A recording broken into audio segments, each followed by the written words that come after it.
Repetindo a dose, o ilustre deputado Afif Domingos já esteve conosco e hoje retorna. Hoje nós estamos naquela série de um programa inteiro dedicado ao candidato. Nós propositadamente não mantivemos nenhum papel sobre a mesa, absolutamente nada, que é para poder oferecer ao telespectador uma entrevista absolutamente imparcial, sem carta marcada. O deputado Afif Domingos sempre nos honrou com sua presença ao longo da nossa vida aqui pela Rede Record e nas demais emissoras, e agora chega no auge da sua campanha à presidente da República. Tem percorrido todo o país, tem procurado empolgar a opinião pública. É um jovem candidato e desta vez nós temos vários candidatos bastante jovens disputando a presidência da República. Vamos escolher e vamos escolher bem. Eu quero dizer aos meus amigos telespectadores que hoje, mais uma vez, nós estamos felizes por ter a oportunidade de trazer um candidato para que ele entre em contato, estreite o seu contato com o telespectador. Lamentavelmente, nós não aceitamos perguntas de fora, que não temos um sistema de coleta de perguntas. Mas vamos procurar abordar o maior número possível de temas para que os candidatos que aqui vêm possam dizer exatamente o que pensam a respeito da situação política, econômica e financeira do país. Vamos a um rápido intervalo e voltamos em seguida.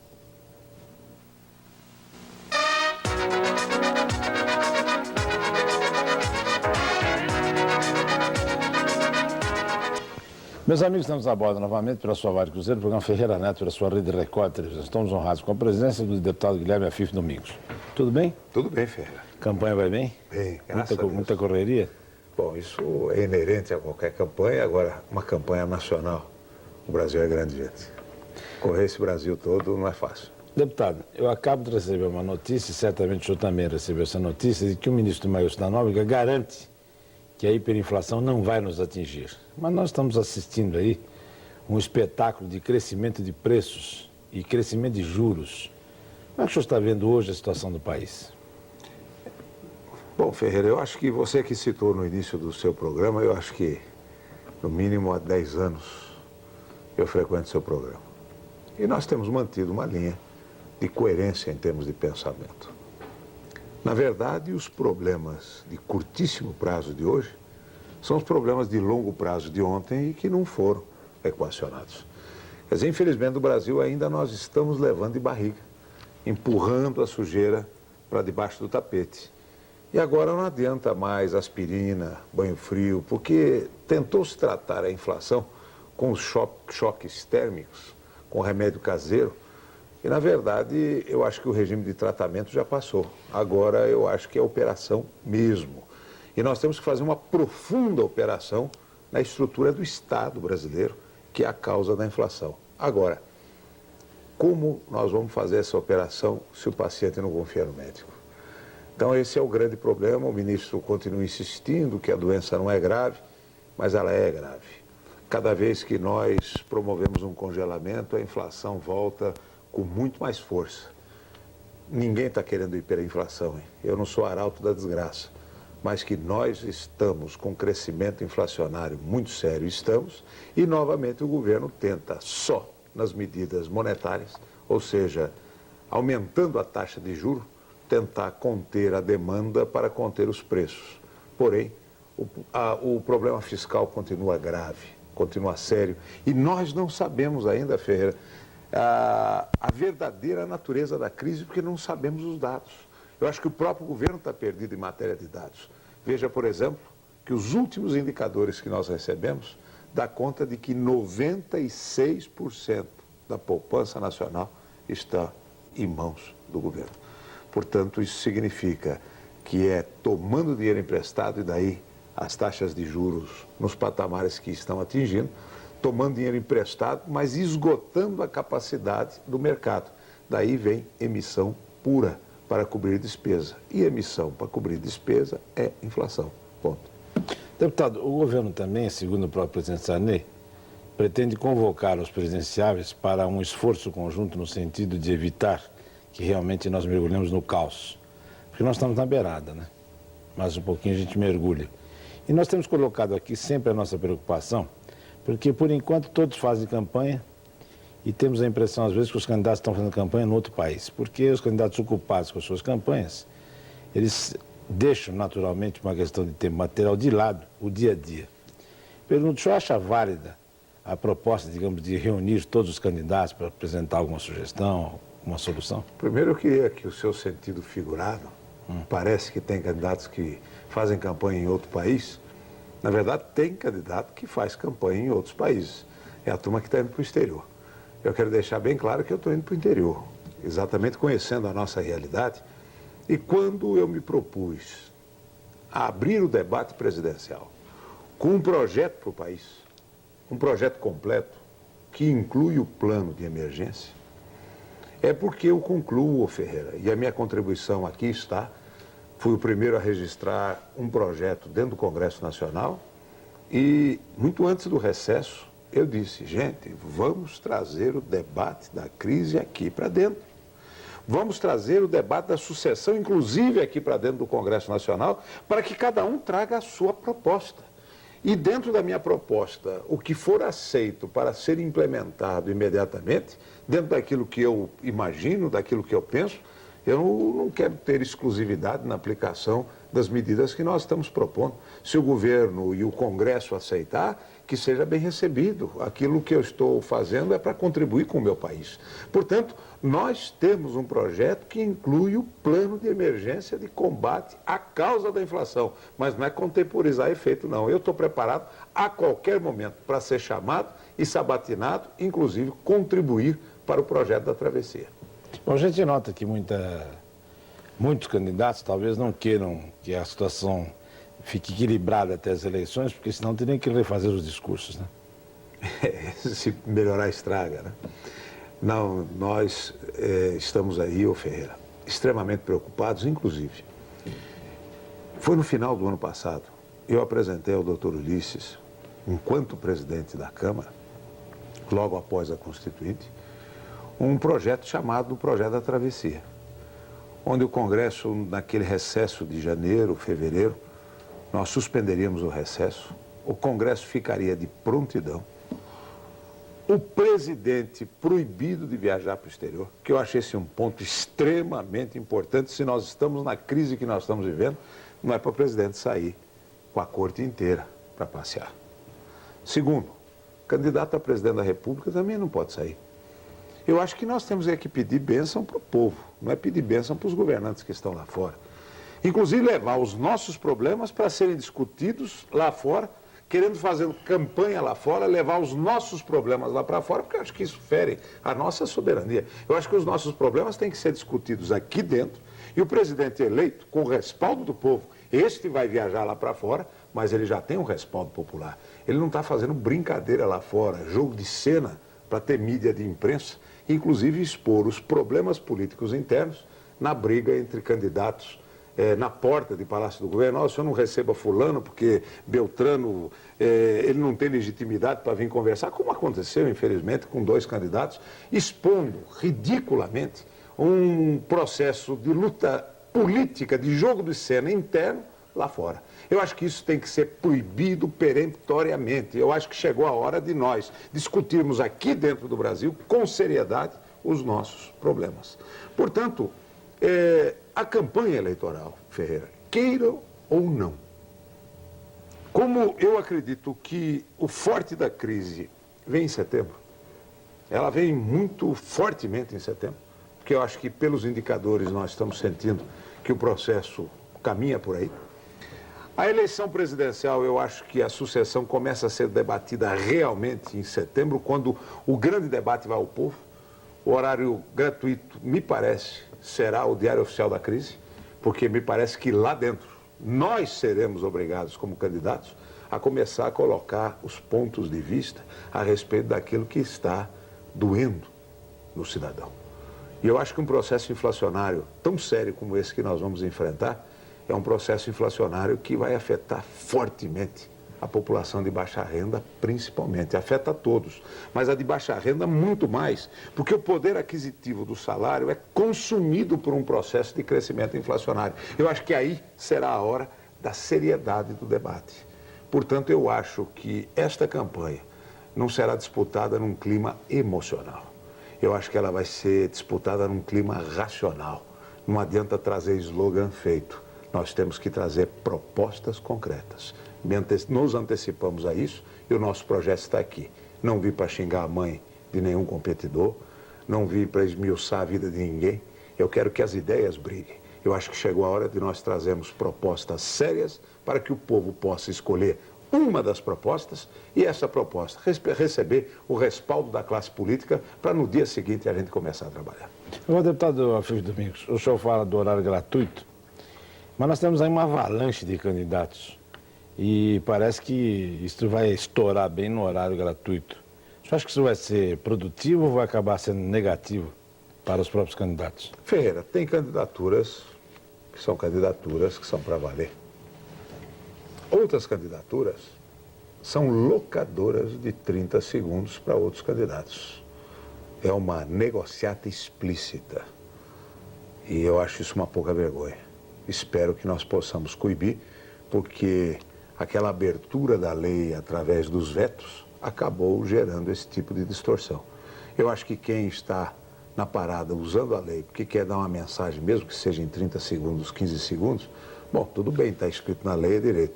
Mas aqueles que estão usando simplesmente para reservar o espaço, para depois alugar ou vender para os outros candidatos, como já aconteceu nesse registro de partidos, já aconteceu, onde, inclusive, muito partido ofereceu aquele horário de 1 hora para quem quisesse comprar. Havia valor de mercado para isso. Isso é uma pouca vergonha que só serve para piorar ainda mais a imagem da política e dos políticos. Bem, mas agora não há o que fazer, né?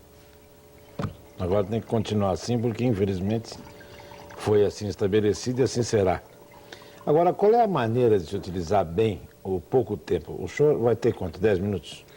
Ô Ferreira, ainda depende ainda de uma... né? Exatamente.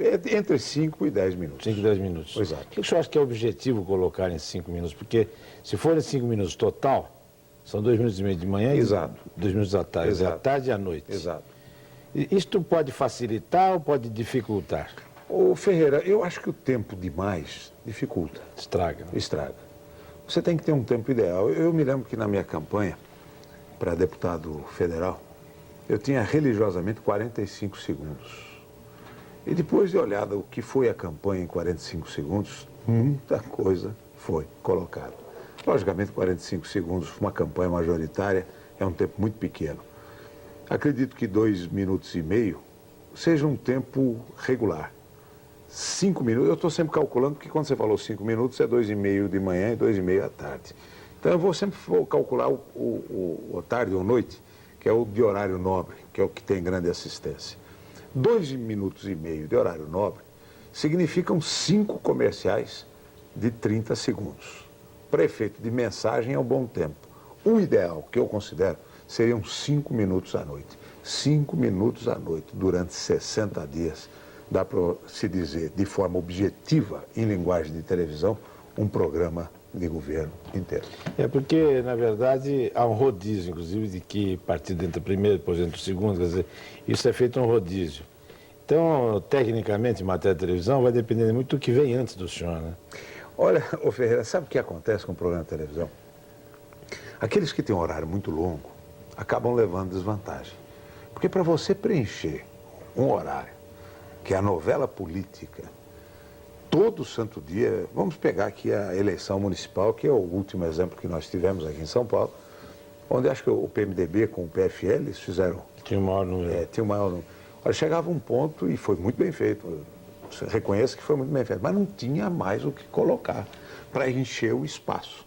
Então, neste caso, eu acredito que o horário eleitoral, a televisão fica ligada em casa. Mas as pessoas vão prestando atenção de acordo com o seu interesse. Então, muitas das vezes, quem está com 1 minuto ou 1 minuto e meio de uma mensagem objetiva, recebe muito mais a atenção do telespectador do que quem está com 10 ou 15 minutos de uma mensagem dispersiva. Uma mensagem que acaba não ferindo o ponto do inconsciente coletivo. Então, televisão é uma arte de dizer muita coisa em muito pouco tempo. O que vale na televisão é o impacto da mensagem. Você tem que finalizar no ponto do quero mais, né? É. Aí dá uma paradinha, aguarde o próximo capítulo. Exato. Então, sempre tem o ponto exato da televisão é aquilo que quando a pessoa fala, olha, quando eu assisto a sua mensagem, eu paro para ver. Portanto, aquele instante de parar para ver, que seja 1 ou 2 minutos, e olha, 1 ou 2 minutos em televisão é tempo para burro. Você, telespectador ou telespectadora em casa, faça essa experiência, fique em silêncio durante 1 minuto para se ter a ideia do que significa 1 minuto, o que daria para falar em 1 minuto. É essa a experiência que eu sempre faço para que nós possamos sempre ter uma mensagem muito objetiva e não ficar enrolando.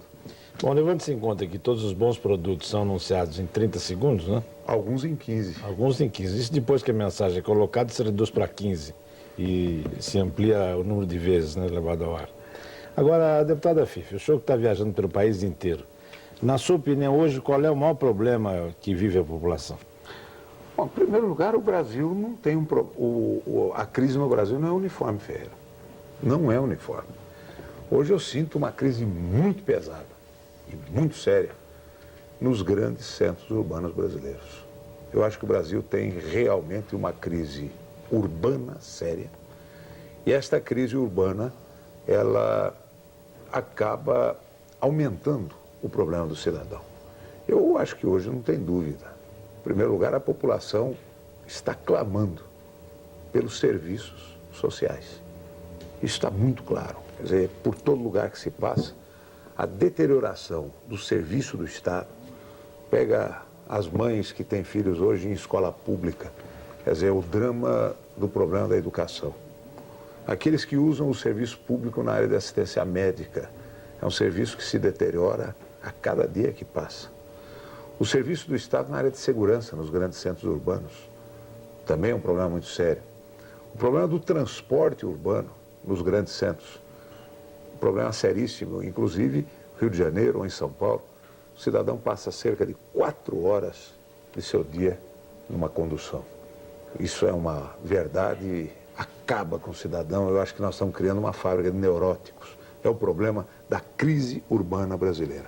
Em compensação, no interior, Ferreira, você não vê esse tipo de crise. Nas cidades de pequeno e médio porte, você vai ter pobreza. Esse é um traço do Brasil. Mas miséria é difícil. A miséria nós vamos encontrar exatamente aqui. São Paulo, Rio de Janeiro, Grande São Paulo, Grande Rio, Grande Salvador, Grande Recife, enfim, as grandes capitais brasileiras. Então, correndo o Brasil como um todo, eu percebo um outro detalhe.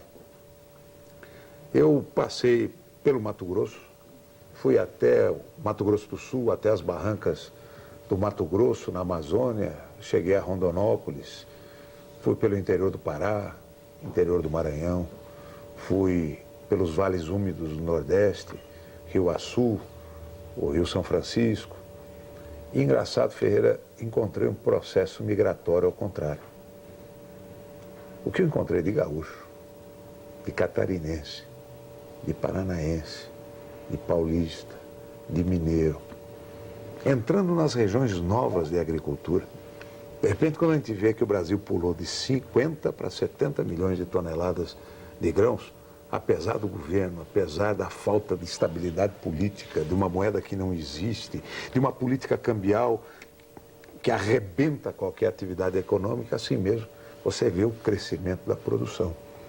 O que demonstra que o Brasil tem uma vantagem comparativa brutal no campo da agricultura, da mineração, sobre outros países do mundo. Por incrível que pareça, Ferreira, o Brasil está crescendo, mas o Brasil está crescendo de noite. É debaixo do pano, porque de dia a burocracia está acordada, passando a conta para a sociedade pagar. Portanto, hoje, eu vejo que há 2 Brasis muito claros. O Brasil do interior, dos pequenos e médios municípios, onde, sinceramente, eu não enxerguei a crise. O Brasil do debaixo do pano, onde muito município hoje está na atividade informal, sobrevivendo na atividade informal e o prefeito, o vereador, todo mundo de acordo com a informalidade, porque eles têm um princípio, gente, o dinheiro que sai daqui não volta. Então eu prefiro que o dinheiro fique girando por fora aqui no município do que ele saindo daqui. Existe até uma revolta contra a loteria, porque a loteria é uma forma do imposto, é um imposto sobre a ilusão. Então, seja loto, cena, tudo isso que o governo armou como forma de tragar, de sugar os recursos da sociedade, hoje até no negócio da loteria o interior está de olho. É a sensação que a sociedade tem de estar sendo roubada pela estrutura do Estado, do poder.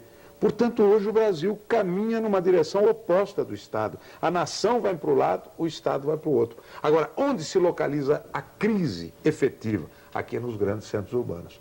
Porque esse povo que saiu do interior, que saiu da sua cidade natal nos últimos 20, 25 anos, iludido de que a vida, o progresso estava na cidade grande e o interior seria o retrocesso, este sim está sofrendo. Esse foi o crescimento da cidade, essa é a periferia dos grandes centros, onde a miséria, a graça, a concentração de miséria numa progressão geométrica, porque os bolsões de miséria saíram da região Nordeste e vieram veio para o grande centro, esse bolsão veio para os grandes centros urbanos do Sul.